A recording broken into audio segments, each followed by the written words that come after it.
അസ്സലാമലൈക്കും. എല്ലാവർക്കും പാത്തൂസ് ടേസ്റ്റി കിച്ചൻ്റെ പുതിയ വീഡിയോയിലേക്ക് സ്വാഗതം. വൈകുന്നേരത്തെ ചൂട് ചായക്കൊപ്പം കഴിക്കാൻ പറ്റിയ നല്ലൊരു കാബേജ് വടയാണ് ഇന്ന് തയ്യാറാക്കുന്നത്. അപ്പോൾ നമുക്ക് പെട്ടെന്ന് തന്നെ വീഡിയോയിലേക്ക് പോവാം. കാബേജ് വളരെ നൈസായിട്ട് നീളത്തിൽ അരിഞ്ഞു വെച്ചിട്ടുണ്ട്. ഒരു മീഡിയം സൈസ് ഉള്ളി നീളത്തിൽ അരിഞ്ഞത്, 3 പച്ചമുളക് ചെറുതായിട്ട് അരിഞ്ഞത്, 5-6 അല്ലി വെളുത്തുള്ളി, ഒരു ചെറിയ കഷ്ണം ഇഞ്ചി ചതച്ചത്, കറിവേപ്പില, മല്ലിയില എന്നിവ ചെറുതായിട്ട് അരിഞ്ഞത് എന്നിവ എടുത്തു വെച്ചിട്ടുണ്ട്. ഇനി ഇതൊക്കെ നമുക്ക് അരിഞ്ഞു വെച്ചിരിക്കുന്ന കാബേജിലേക്ക് ഇട്ട് കൊടുക്കാം. വൈകുന്നേരം വളരെ ഈസി ആയിട്ട് തയ്യാറാക്കാൻ പറ്റുന്ന നല്ലൊരു ഈവനിങ് സ്നാക്സ് ആണിത്. ഇനി ഇതിലേക്ക് നമുക്ക് പൊടികളൊക്കെ ചേർത്ത് കൊടുക്കാം. 1 ടേബിൾ സ്പൂൺ അരിപ്പൊടി, 3 ടേബിൾ സ്പൂൺ കടലപ്പൊടി എന്നിവ ചേർത്ത് കൊടുക്കാം. അപ്പോൾ കടലപ്പൊടി വേണമെങ്കിൽ നോക്കിയിട്ട് വീണ്ടും ചേർത്ത് കൊടുത്താൽ മതി. ആവശ്യത്തിനുള്ള ഉപ്പ്, 1 ടീസ്പൂൺ മുളക് പൊടി, 1/2 ടീസ്പൂൺ മഞ്ഞൾപ്പൊടി, 1/2 ടീസ്പൂൺ ഗരം മസാലപ്പൊടി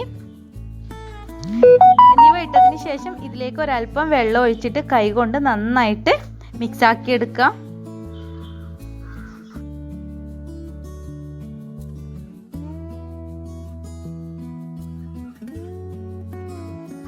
നിങ്ങൾ നോക്കിയിട്ട് പൊടി ആവശ്യമുണ്ടെങ്കിൽ വീണ്ടും ചേർത്ത് കൊടുത്താൽ മതി. ഞാനിതിൽ 1 ടേബിൾ സ്പൂൺ കൂടി കടലപ്പൊടി ചേർത്ത് കൊടുക്കുന്നുണ്ട്. അപ്പോൾ നിങ്ങൾക്ക് കുഴച്ചെടുക്കുന്ന ടൈമിൽ മനസ്സിലാവും പൊടി വേണോ വേണ്ടേ എന്നുള്ളത്. അപ്പോൾ നിങ്ങൾ അതനുസരിച്ചിട്ട് പൊടി ചേർത്ത് കൊടുത്താൽ മതി. അപ്പോൾ നന്നായിട്ട് കുഴച്ചെടുത്തിട്ടുണ്ട്. ഇനി ഇത് ഫ്രൈ ചെയ്തെടുക്കണം. ഓയിൽ നന്നായിട്ട് ചൂടായിട്ടുണ്ട്. ഇനി ഇത് ഉള്ളിവട ചുട്ടെടുക്കുന്നത് പോലെ ചുട്ടെടുക്കാം. നിങ്ങൾ ആദ്യമായിട്ടാണ് ഈ ചാനൽ കാണുന്നതെങ്കിൽ ഒന്ന് സബ്സ്ക്രൈബ് ചെയ്യണേ. അതുപോലെ നിങ്ങൾക്ക് ഈ വീഡിയോ ഇഷ്ടമായിട്ടുണ്ടെങ്കിൽ ഒന്ന് ലൈക്കും ചെയ്യണേ. മീഡിയം ഫ്ലെയിമിൽ ഇട്ടിട്ട് വേണം ഇത് പൊരിച്ചെടുക്കാൻ.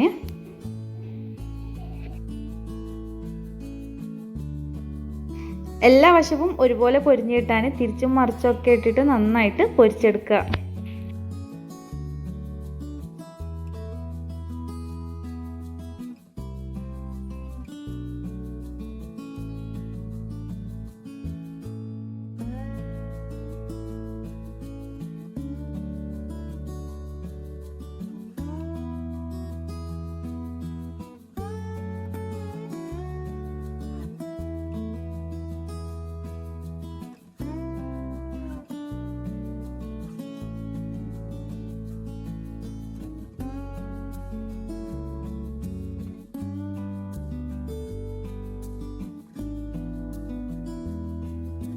എല്ലാ വശവും ഒരുപോലെ പൊരിഞ്ഞിട്ടിട്ടുണ്ട്. ഇനി ഇത് കോരി മാറ്റാം.